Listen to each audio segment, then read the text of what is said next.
Exercise 9.1 हम लोगों की चल रही थी। इस एक्सरसाइज 9.1 का हम लोग सवाल नंबर 15 ये आज अटेम्प्ट करेंगे। बहुत ही ज़्यादा प्यारा सा सवाल है, बट आप लोग कैसा है इसके डायग्राम बनाने में काफ़ी ज़्यादा कंफ्यूज हो जाते हो, जो कि नहीं होना चाहिए, बट स्टिल अब क्या कर सकते हो जाते हो तो हो जाते हो। तो खैर देखते हैं ये सवाल आपको क्या कहता है। कह रहा है कि आपके पास एक स्ट्रेट हाईवे है जो कि एक टावर के फुट को जाके टच करता है। ऑब्वियस है कि टावर की छत पे तो जाएगा नहीं कोई हाईवे, है ना। तो खैर, तो जोक्स अपार्ट, यहाँ पर हम लोगों ने एक टावर बना लिया। लेट से इसका नाम हमने दे दिया सी से लेकर डी, और एक हाईवे आ रहा है स्ट्रेट जो कि इस टावर को उसके फुट को आके टच कर रहा है। देखो, भगवान ने थोड़ी सी कॉमन सेंस हमको दी है, तो उस कॉमन सेंस से हमको पता है कि ये जो पार्ट है ये डेफिनेटली आपका फुट होगा, और ये जो ऊपर वाला पार्ट है ये डेफिनेटली आपका टॉप होगा। और एक रोड है, हाईवे, जो इस फुट को आके टच कर रही है, एंड टावर आपके ज़मीन पर सीधा खड़ा रहेगा। So therefore this angle is going to be of 90 degree. पहला कंसेप्ट। अब देखो, क्वेश्चन में बोला जा रहा है कि a man standing at the top of the tower. अब आपको उस टावर के ऊपर एक खड़ा आदमी बनाने की ज़रूरत नहीं है, ओके, कि मैडम वहाँ पे आपने आदमी नहीं बनाया खड़ा हुआ। No need to draw that आदमी, चिड़िया, मछली एंड ऑल। एक आदमी टावर के टॉप पे खड़ा है, वहाँ से वो नीचे हाईवे पे आने वाली कार को देख रहा है। अब देखो, जब हम लोगों ने heights and distance chapter start किया था, at that point only we have made very very very crystal clear कि आप लोगों के इसमें अगर आप मान के चलते हैं ऊपर से नीचे की तरफ अगर आप कोई चीज़ देखते हैं, तो ऊपर से नीचे की तरफ चीज़ों को देखना कहलाता है एंगल ऑफ डिप्रेशन। और एंगल ऑफ डिप्रेशन से कभी क्वेश्चन सॉल्व नहीं करते, ऑल्टरनेट एंगल ड्रॉ करके हमको फिर क्वेश्चन सॉल्व करना होता है, राइट। तो अगर एक इंसान टावर के ऊपर बैठा है और नीचे कार जा रही है, तो ऑब्वियसली उसको अपनी आँखों को नीचे, ऊपर से नीचे की तरफ दिख रहा है। तो लेट्स से आप लोगों की जो कार है वो कहीं ना कहीं तो चल रही है हाईवे पे, और उस आदमी ने उस कार को देखा, ठीक है। अच्छा, तो मान के चलते हैं कि कार, एक मिनट, या बहुत रंग बिरंगा हो जाएगा डायग्राम। मान लेते हैं आपकी जो कार है वो इस पर्टिकुलर पॉइंट पर है, ठीक है। लेट्स से इस पर्टिकुलर पॉइंट पे है, लेट इट बी ए। और जब उसने इस पर्टिकुलर कार को देखा, ठीक है, तो ये एंगल था आप लोगों का कितना, 30 डिग्री। बट नीचे से 30 डिग्री बिल्कुल नहीं एंगल, क्योंकि ऊपर से नीचे दिए मतलब बनाया गया है, इसका मतलब एंगल ऑफ डिप्रेशन आपको ड्रॉ करना है। तो एंगल ऑफ डिप्रेशन तो ड्रॉ हमने किया ही नहीं। तो एंगल ऑफ डिप्रेशन ड्रॉ करने के लिए आपको अपने टॉप पॉइंट से एक dotted dotted dotted dotted dotted dotted dotted dotted line लेनी पड़ेगी। वो डॉटेड डॉटेड लाइन का आपके उस हाइपोटेनियस के साथ ये जो एंगल बन रहा है, ये एंगल 30 डिग्री का है। और वो आपने जो dotted dotted dotted dotted dotted dotted line बनाई है, वो ऐवी नहीं बना दी कि अचानक से उठे और आपने कुछ भी उठा के बना दिया, ऐसा नहीं किया है। जब हम एंगल ऑफ डिप्रेशन के क्वेश्चन सॉल्व करते हैं, तो टॉप पॉइंट से जो लाइन बनाई जाती है वो इस तरीके से बनाई जाती है कि वो टॉप डॉटेड वाली लाइन और नीचे का जो ग्राउंड होता है वो एक दूसरे के पैरेलल होता है। इसीलिए ये वाला 30 डिग्री और ये वाला 30 डिग्री अल्टरनेट एंगल्स होंगे, और इसीलिए इसकी वैल्यू भी कितनी आएगी, 30। ओके, आपको जो गिवन है वो ये वाला 30 आपका गिवन है, राइट। ये आप लोगों का गिवन है, ये वाला आप लोगों को गिवन नहीं है। कई बार बच्चे क्या होते हैं, एंगल ऑफ डिप्रेशन वाले क्वेश्चन में डायरेक्टली इसको बना देते हैं, इसको ड्रॉ करते ही नहीं है। तो वो फिर पूरा का पूरा सवाल एक टीचर आपका डायग्राम ऐसे काट सकता है। क्यों? क्योंकि सवाल तो एंगल ऑफ डिप्रेशन का था। अगर सवाल एंगल ऑफ डिप्रेशन का था तो एंगल ऑफ डिप्रेशन तो दिख ही नहीं रहा है आपके डायग्राम में। फिर तो एंगल ऑफ डिप्रेशन ऊपर बनाया जाता है, उसी का नीचे आपको फिर एक और एंगल मिल जाता है, ठीक है। ओके, अब देखो क्या बोल रहा है कि जो आपकी कार है वो धीरे धीरे अप्रोच कर रही है किसको, फुट ऑफ द टावर को, विथ यूनिफॉर्म स्पीड। ये बहुत इंपॉर्टेंट शब्द है, यूनिफॉर्म स्पीड। मतलब ऐसा नहीं है कि किसी एक पर्टिकुलर पॉइंट पे स्पीड कम है, किसी एक पर्टिकुलर पॉइंट पे स्पीड ज़्यादा है, स्पीड यूनिफॉर्म है, ऐसा आपके क्वेश्चन वाला कह रहा है, ठीक है। तो कुछ देर बाद आपकी जो गाड़ी है लेट से ये बी पॉइंट पर पहुंच गई और उस बंदे ने फिर से ऊपर से देखा, और जब उसने ऊपर से देखा तो अब एक्चुअली एंगल ऑफ डिप्रेशन हो गया 60 डिग्री, यानी कि उस पर्टिकुलर डॉटेड लाइन से लेकर अब जो नया वाला हाइपोटेनियस बना है ये वाला एंगल हो गया कितने डिग्री, 60 डिग्री। अब क्योंकि वो वाला एंगल 60 डिग्री होगा, ये वाला एंगल 60 डिग्री होगा, सो डेफिनेटली ये वाला एंगल भी 60 डिग्री होगा। क्यों? क्योंकि अल्टरनेट एंगल्स हैं, है ना। तो देयरफॉर डायग्राम में हम इसको भी कितना बना सकते हैं, 60 डिग्री। अच्छा, तो मैंने मेरा डायग्राम बना लिया। अब मुझे क्वेश्चन सॉल्व करना है, बट हाइट एंड डिस्टेंसेस के क्वेश्चन सॉल्व करने से पहले आपको स्टेटमेंट्स लिखना ज़रूरी होता है, आपको मेंशन करना ज़रूरी होता है कि फ़लाना चीज़ हमारी एक टावर है, फ़लाना चीज़ हमारा ये है, फ़लाना चीज़ हमारा वो है ना। वो हम लोगों को मेंशन करना रहता है। चलो ठीक है, उसको मेंशन करते हैं। सबसे पहले तो हम लोगों ने ये मेंशन किया कि C D is the tower, तो हम लोग यहाँ पे ये लिख देते हैं कि let C D be the tower. C D हम लोगों का क्या है, टावर है, हाँ ठीक है। उसके बाद अभी हमें दूसरा डेटा ये दिया, मतलब सेकंड डेटा ये दिया है कि एंगल ऑफ डिप्रेशन स्टार्टिंग में 30 डिग्री था। डन। तो हम यहाँ पे लिखेंगे कि 30 degree and 60 degree R angle of depression. ये हम लोगों का क्या है, एंगल ऑफ डिप्रेशन है, ठीक है। अच्छा ठीक है। अब उसके बाद क्वेश्चन कभी भी एंगल ऑफ डिप्रेशन में सॉल्व नहीं किया जाता, तो आपको हमेशा टॉप पॉइंट से एंगल ऑफ डिप्रेशन के लिए एक ऑल्टरनेट एंगल तो दिखाना ही पड़ेगा, ठीक है। तो अगर मैं इस पर्टिकुलर पॉइंट को मेरा ई पॉइंट ले लूँ तो मैं ये कह सकती हूँ कि मेरा एंगल ई डी ए और मेरा एंगल ए, ठीक है, मतलब मेरा ये वाला एंगल 30 डिग्री और मेरा ये वाला एंगल 30 डिग्री ऑल्टरनेट एंगल्स हैं, ठीक है। अच्छा ठीक है, तो वहाँ आपको लिखना है कि एंगल ई डी ए और आपका जो नीचे वाला एंगल है कौन सा, डी ए सी, ये दोनों के दोनों एंगल्स आपके इक्वल हैं और 30 डिग्री के हैं। सिमिलरली आप लोगों के पास ये वाला जो एंगल है ई डी कितना बी, ठीक है, ई डी बी और दूसरा डी बी सी, ये आप दोनों का इक्वल है। क्यों इक्वल है? क्योंकि वहाँ पर भी आपको क्या देखने को मिल रहा है, अल्टरनेट एंगल्स का कंसेप्ट देखने को मिल रहा है। तो जब भी एंगल ऑफ डिप्रेशन का क्वेश्चन आएगा तो हमेशा उस पर्टिकुलर क्वेश्चन को अल्टरनेट एंगल से पहले आप इतना तक लेकर आ जाएंगे। अब आगे बढ़ते हैं, सवाल में और क्या डेटा दिया है। सवाल में बोला जा रहा है कि जब गाड़ी हाईवे पे चल रही है तो उसकी स्पीड यूनिफॉर्म है, कितनी है वो नहीं बताया, ठीक है, वो नहीं बताया, लेकिन हाँ सवाल में आगे जाके कुछ इंपॉर्टेंट डेटा दिया है, जैसे कि बोला है 6 सेकेंड्स लेटर, यानी कि यहाँ पर आपको बोला है 6 सेकेंड के बाद जो नया एंगल ऑफ डिप्रेशन था वो 60 डिग्री था। मतलब इस पर्टिकुलर ए पॉइंट से इस पर्टिकुलर बी पॉइंट तक कंप्लीट इतने डिस्टेंस को कवर करने के लिए उसको कितना समय लग रहा है, उसको 6 सेकेंड्स का वक्त लग रहा है, ठीक है। उसको कितना वक्त लग रहा है, उसको 6 सेकेंड्स का वक्त लग रहा है। कितने का वक्त लग रहा है, 6 सेकेंड्स का। अच्छा, ये वो कितने टाइम में कवर कर रहा है, ये डिस्टेंस वो 6 सेकेंड्स में कवर कर रहा है।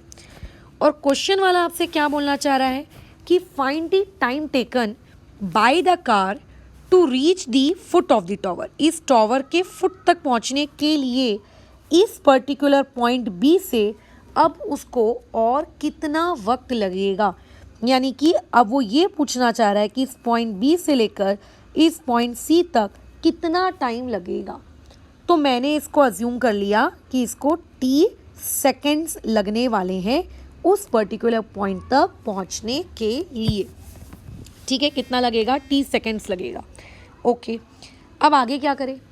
तो क्वेश्चन में हमको पहले तो स्पीड नहीं दी है ना, तो पहले तो हम लोग वहाँ पे लिख लेते हैं कि लेट, ठीक है, एक्स। अच्छा, एक्स की बात क्या लिखूँ, तो देखो स्पीड की यूनिट होती है यूजुअली किलोमीटर पर आवर, है ना। बट हमारे क्वेश्चन में हम लोग किलोमीटर जैसे भारी भरकम वर्ड का प्रयोग नहीं करेंगे, हम मीटर का लेंगे और अपॉन में सेकंड। क्यों? क्योंकि हमारे पर्टिकुलर क्वेश्चन में स्पीड भले ही मीटर पर सेकंड में ना दी हो, बट टाइम सेकंड में दिया है, इसीलिए। तो लेट x मीटर पर second be the uniform speed. हम मान लेते हैं कि हमारी जो गाड़ी चलकर आ रही है उसकी यूनिफॉर्म स्पीड इतनी है। अब गाड़ी को ए पॉइंट से सी पॉइंट जाने में कितना टाइम लगा ये हमको नहीं दिया है, बट उसने हाँ ए पॉइंट से बी पॉइंट तक जाने के दौरान उसको 6 सेकेंड्स लगे। तो ये डेटा भी हम लोगों को लिखना चाहिए कि फ्रॉम ए टू बी, ठीक है, ए टू बी आपको जो टाइम है वो टाइम आप लोगों को कितना दिया हुआ है, 6 सेकेंड्स। अब देखो एक बहुत ही फंडामेंटल मैथ्स है जो आपने बचपन से सीखी है। क्या madam? Speed is equals to क्या, डिस्टेंस अपॉन में टाइम। क्या ये आपने नहीं सीखा? हाँ सीखा तो है। तो अगर मैं पूछूं कि आपको ए से लेकर बी तक का टाइम दिया है, आप क्या ए से लेकर बी तक का डिस्टेंस नहीं निकाल लेंगे? तुम बोलोगे मैडम बिल्कुल निकाल लेंगे। कैसे? बोलेंगे आप स्पीड बता दो बस। तो यार स्पीड की मुझे एग्जैक्ट वैल्यू तो नहीं दी, बट हाँ मैंने स्पीड को मेरा x अज्यूम कर लिया, तो यहाँ आ जाएगा x, यहाँ पे डिस्टेंस आ जाएगा ए बी वाला, टाइम हाँ ये मुझे 6 दिया हुआ है। सो देयरफॉर मुझे यहाँ से मेरे ए बी का जो डिस्टेंस है वो कितना मिल गया, 6x मीटर। क्योंकि स्पीड की यूनिट में मीटर था, इसीलिए यहाँ पर हम लोगों का जो ए बी का डिस्टेंस आया वो भी कितना आ गया, मीटर। क्या मुझे मेरे क्वेश्चन में ए बी वाला डिस्टेंस निकालने को बोला गया था? क्या मुझको मेरे सवाल में ए बी वाला डिस्टेंस निकालना था? नहीं, ए बी तो नहीं निकालना था, बल्कि डिस्टेंस ही नहीं निकालना था, हमको तो टाइम निकालना था। बट फिर भी हम डिस्टेंस निकाल के बैठ गए। हमें निकालना टाइम था, हम डिस्टेंस निकाल के बैठ गए। अब आगे कैसे करें इस पर्टिकुलर क्वेश्चन को सॉल्व? ये हो गई हमारी गाड़ी यहाँ पे अटक। अच्छा तो अब आगे क्या करें? तो देखो अभी आगे कितना टाइम लगेगा मुझको नहीं पता, बट हाँ मेरे को ये पता है कि गाड़ी यूनिफॉर्म स्पीड से जा रही है, तो स्पीड तो चाहे ए से बी पॉइंट की लो या बी से सी पॉइंट की लो, स्पीड तो एक्स ही रहेगी। हाँ टाइम कितना लगेगा वो मुझे नहीं पता, इसीलिए मैंने मेरे टाइम को टी अज्यूम कर लिया है। मैंने मेरे टाइम को कितना अज्यूम कर लिया है, टी। तो यहाँ पे हमको लिखना पड़ेगा कि लेट, ठीक है, टी सेकेंड्स, ऐसा मेंशन करना पड़ेगा ना कि टी वहाँ पे क्या है, टी सेकेंड्स आर रिक्वायर्ड, ठीक है, are required to move from point, कहाँ से कहाँ, टू, एक minute, to move from point आपका बी टू सी, बी से सी जाने में टी सेकेंड्स लगेंगे। अगेन वही हम लोगों का घिसा पिटा फॉर्मूला, अगेन फिर से कि जो स्पीड होती है वो होती है आप लोगों का डिस्टेंस डिवाइडेड बाय, बोलो कितना, टाइम, ठीक है, ओके। स्पीड मुझे कितनी दी है, मैंने अगेन कहा आप ए से बी जाओ या बी से सी जाओ, स्पीड में कोई फ़र्क नहीं आएगा, स्पीड आपकी एक्स ही रहेगी। हाँ इससे आपको डिस्टेंस मिल जाएगा बी से सी वाला। टाइम हमने बी से सी वाले के लिए कितना रखा हुआ है, टी, है ना, हमें दिया नहीं था बट हमने रखा है, बी से सी वाले के लिए हमने टाइम कितना रखा है, सी। तो देयरफॉर मुझे बी से सी जाने के लिए जो डिस्टेंस लग रहा है वो लग रहा है टी एक्स मीटर्स। कितना लग रहा है, टी एक्स मीटर्स। तो इससे मैंने बी से सी वाला डिस्टेंस भी निकाल लिया। अगेन तुम पूछोगे मैडम अगेन आपको बी से सी वाला डिस्टेंस निकाल के क्या मिला? निकालना तो आपको टाइम था, अब निकाल बार बार डिस्टेंस रही हो, आप ऐसा कर क्यों रहे हो? देखो एक्चुअली कैसा है, इस क्वेश्चन में मुझे कुछ भी नहीं दिया था, ना मुझे इस क्वेश्चन में डिस्टेंस दिया है, ना मुझे इस पर्टिकुलर क्वेश्चन में, बाप रे कौन सीख रहा है, इस क्वेश्चन में ना मुझे टाइम दिया है। तो मुझे कुछ तो मेरे हाथ पांव मारने पड़ेंगे ना, सो देयरफॉर मैं अपने हाथ पांव मारने के लिए ये सब कर रही हूँ। अच्छा अब आप क्या करेंगी, हाइट्स एंड डिस्टेंसेस का एक सीधा सीधा सा नियम होता है, apply trigonometry ratios in right angle triangle, ख़त्म बात। तो सबसे पहले मेरे को मेरा ये वाला ट्राइंगल दिख रहा है, डी से लेकर सी, सी से लेकर बी और बी से लेकर डी। ये ट्राइंगल मुझको दिख रहा है। इस पर्टिकुलर ट्राइंगल में मैं मेरा ट्रिग्नोमेट्रिक रेशियो लगाऊंगी। तुमने बोला ठीक है मैडम लगा लो, तो मैंने लिख दिया इन ट्राइंगल DCB। लगे तो मैंने थोड़ा सा बाजू में छोटा सा रफ में ड्रॉ भी कर लिया कि बार बार कॉपी का पन्ना मुझे पलटना ना पड़े। ठीक है, ओके। तो यहाँ पे 90 डिग्री है। ये वाला जो डिस्टेंस है अभी हमने ऊपर कैलकुलेट किया कि ये TX होगा और ये वाला एंगल हमको 60 डिग्री दिया है। मैं यहाँ से कौन सी ट्रिग्नोमेट्री लगाऊं? लगाने को तो आप कुछ भी लगा सकते हो, बट जो काम की होगी वो लगाएंगे ना। तो इस पर्टिकुलर क्वेश्चन में मैं लगाऊंगी tan। अभी मैं नहीं समझा रही हूँ कि मैंने tan क्यों लगाया है, बट अभी मान के चलो कि मैंने यहाँ लगाया है tan। ठीक है, तो हम लोग लगा रहे हैं यहाँ पे tan 60 डिग्री। डायग्राम को देखा तो tan 60 डिग्री होगा DC अपॉन BC। इसका यहाँ पे रीज़न देंगे कि tan theta is equals to opposite side. अच्छा, डायग्राम देखो मेरा बीच में आ रहा है मेरी राइटिंग के, तो डायग्राम भाई साहब को थोड़ा सा अपन शिफ्ट कर देते हैं अलग, कि तुम जाओ थोड़ा दूर जाओ, हमारे लिखने में तुम हमें तकलीफ़ दे रहे हो, है ना। tan theta equal to opposite side of angle theta divided by adjacent side of angle theta. Reasons लिखना ना भूलें, एग्जामिनर को एक भी ऐसा मौका ना दें जिससे वो आपके मार्क्स काट सके। ठीक है, आप जितने अच्छे से अपने रीजंस को जस्टिफाई करेंगे कि आपने वहाँ पे क्या यूज़ किया, क्यों यूज़ किया, इम्प्रेशन उतना अच्छा पड़ता है। डन। अच्छा ठीक है, अब डायग्राम के अकॉर्डिंग मुझे DC की वैल्यू नहीं पता, so I kept my DC like that only. हाँ, बट मुझे BC की वैल्यू पता है, मैंने पुट कर दी TX। मुझे tan 60 की वैल्यू अकॉर्डिंग टू चार्ट पता है कितनी, √3। तो अगर मैं कोई मुझसे पूछे कि मैडम यहाँ से आपका DC कितना आया, तो मैं बोलूँगी मेरा DC आया √3 TX। ये मैंने मेरा डब्बा बना लिया इसके आजू बाजू। मैं जानती हूँ कि मुझे आके जाके DC का नीड पड़ेगा, तो मैंने इसको मेरा एक इक्वेशन नंबर 1 देकर छोड़ दिया। अब क्या हुआ, इससे तो फिर से कुछ कैलकुलेट नहीं हुआ। बताओ, फिर अटक गई हमारी गाड़ी। अब क्या, अब अगेन आप अपने डायग्राम में देखिए कि वहाँ पे एक और बहुत बड़ा राइट एंगल ट्रायंगल है, यहाँ से लेके यहाँ, यहाँ से लेके यहाँ और यहाँ से लेके यहाँ तक। ये देखो, ये बड़ा वाला राइट एंगल ट्रायंगल है ना। इस टाइप के जो सवाल होते हैं इनमें हमेशा आपको 2 राइट एंगल ट्रायंगल मिलेंगे, एक छोटा वाला, एक बड़ा वाला। अच्छा, अब कई महान प्राणी हैं जो इसमें भी ट्रिग्नोमेट्री रेशो लगा देते हैं। भाई ये वाला जो ट्रायंगल है ना, ये वाला ट्रायंगल, ये राइट एंगल नहीं है, और ट्रिग्नोमेट्री रेशो हमेशा राइट एंगल ट्रायंगल में लगता है। तो इसका मतलब अब मैं जो नेक्स्ट ट्रिग्नोमेट्रिक रेशो के लिए जो मैं ट्रायंगल ढूंढ रही हूँ वो होगा मेरा ट्रायंगल DCA। रफ में अगर ड्रॉ करें तो DCA will look like something. यहाँ D पॉइंट होगा, यहाँ C पॉइंट होगा, यहाँ A पॉइंट होगा। ये एंगल 30 डिग्री का होगा, ये एंगल 90 डिग्री का होगा। And the most important thing, AC कितने का होगा। तो तुम ये बोलोगे कि मैडम मुझे AC का तो नहीं पता, लेकिन ओरिजिनल डायग्राम में हमने जब देखा तो AC के बीच में एक पॉइंट दिखा जिसका नाम था B, यानी कि मुझे AC की कंप्लीट वैल्यू तो नहीं पता। हाँ, लेकिन अगर आप मुझसे पूछोगे कि AC कैसे बनता है, तो मैं ये कह सकता हूँ कि AC बनता है AB और BC को ऐड करके। हाँ, और आपको मैं AB की वैल्यू भी दे सकता हूँ। AB की वैल्यू हमारे पास कितनी है, 6x है, और BC की वैल्यू कितनी है, TX है। आप चाहे तो मैडम x कॉमन निकाल कर ये लीजिए, आपके लिए ताज़ा मैंने AC की वैल्यू कैलकुलेट करके आपको लाकर दे दिया। ये चीज़ हमने यहाँ पे कर ली।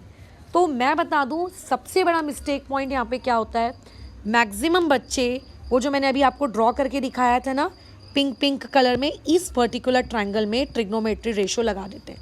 ये गलत है, ये एक राइट एंगल ट्रायंगल नहीं है, वहाँ पे ट्रिग्नोमेट्रिक रेशो नहीं लगाना है। ठीक है, और जब लगा देते हैं तो वहाँ पे 6x को पुट कर देते हैं, बल्कि पुट क्या करना है, ये 6x प्लस TX। खैर, वापस से ट्रिग्नोमेट्रिक रेशो लगाते हैं। अगेन tan वाला मैं डिस्क्राइब नहीं करूँगी कि मैं tan वाले के पीछे क्यों पड़ी हूँ, एट द एंड पता चल जाएगा तुम्हें ऑटोमेटिकली। ठीक है, अच्छा क्या है देखो। ओके, पहले तो पिंकी को हटाएं, क्या हो जाएगा, tan 30 degree is equals to कितना आ जाएगा, DC डिवाइडेड बाय AC। इसका रीज़न अगेन आपको जस्टिफाई करना होगा, जो कि हमने यहाँ पे जस्टिफाई किया था, सेम वही रीज़न यहाँ पे जस्टिफाई करेंगे। ऐसा मत सोचना कि मैडम एक ही रीज़न ऊपर किया ना वापस क्यों करना है। जब जब जितनी जितनी बार आप यूज़ करेंगे उतनी उतनी बार जस्टिफाई करेंगे, ठीक है। ओके, अगेन मुझे DC की वैल्यू नहीं पता, DC एज इट इज़। हाँ, AC की वैल्यू अभी अभी हमने कैलकुलेट की है, x ब्रैकेट में 6 + t, tan 30 की वैल्यू है 1/√3। अच्छा, एक और चीज़ मैंने कई बार ऑब्जर्व किया है कि बच्चे √3 की वैल्यू पुट कर देते हैं यार 1/1.73। वो मत करो। आपको हाइट्स एंड डिस्टेंसेस के सवाल में अंडर रूट के किसी भी क्वांटिटी की वैल्यू आखिरी तक पुट नहीं करनी है। ये चीज़ अपने दिमाग में डालो, आखिरी तक पुट नहीं करनी है, ठीक है, टिल योर लास्ट ब्रेथ, तब तक नहीं करना। खैर, सॉल्व करिए, क्या हो जाएगा। अच्छा, सॉल्व करने से पहले यहाँ मैडम x आ जाएगा, यहाँ 6 + t आ जाएगा, अपॉन में √3 आ जाएगा। इससे आपको मिलेगा क्या, तो मैं कहूँगी भाई मुझे इससे मिल गई DC की मेरी एक और value from the second triangle. तुम बोलोगे मैडम एक और वैल्यू, मैंने बोला हाँ एक और वैल्यू, क्योंकि मैंने सेकेंड वाले ट्रायंगल में ट्रिग्नोमेट्रिक रेशियो लगाया। तो तुम कहोगे कि मैडम आप पहले वाले ट्रायंगल में लगाओ कि दूसरे वाले ट्रायंगल में लगाओ, दूरबीन से देखो कि टेलीस्कोप से देखो, आँखों से देखो कि आंखें बंद करके देखो, टावर की जो हाइट है सो है, वो आपके देखने से, मेरे देखने से या एलियंस के देखने से चेंज तो नहीं होगी। तो आप पहले ट्रायंगल में अगर आपने ट्रिग्नोमेट्रिक रेशियो लगाकर DC कैलकुलेट किया है और सेकेंड वाले ट्रायंगल में अगर आपने ट्रिग्नोमेट्रिक रेशियो लगाकर DC कैलकुलेट किया है, तो आपको नहीं लगता कि दोनों ही इक्वेशन से मिलने वाला DC आप लोगों का इक्वल होगा। यानी कि पहली वाली इक्वेशन से मिलने वाला DC √3 TX और दूसरी वाली इक्वेशन से मिलने वाला DC x 6 + t अपॉन √3, ये आपका इक्वल होगा। मैंने बोला हाँ, तुमने बोला करो इक्वेट, हमने किया, मैंने बोला अब क्या करूँ। तुम बोलोगे कि आप सब हमसे ही पूछोगे, सिंप्लीफाई करो। अच्छा, कैसे, देखो, सबसे पहले इस वाले √3 को यहाँ ले गए, ठीक है। √3 इंटू √3 कितना हो जाएगा, that is going to be 3 times of TX। Bracket को ओपन करिए, ये कितना हो जाएगा, this is going to be, अच्छा रुको रुको, ओपन मत करो फालतू के, बिना ओपन किए अगर मैं तुमसे कहूँ कि ये बाजू वाला x और ये बाजू वाला x कट गया तो कितना अच्छा है।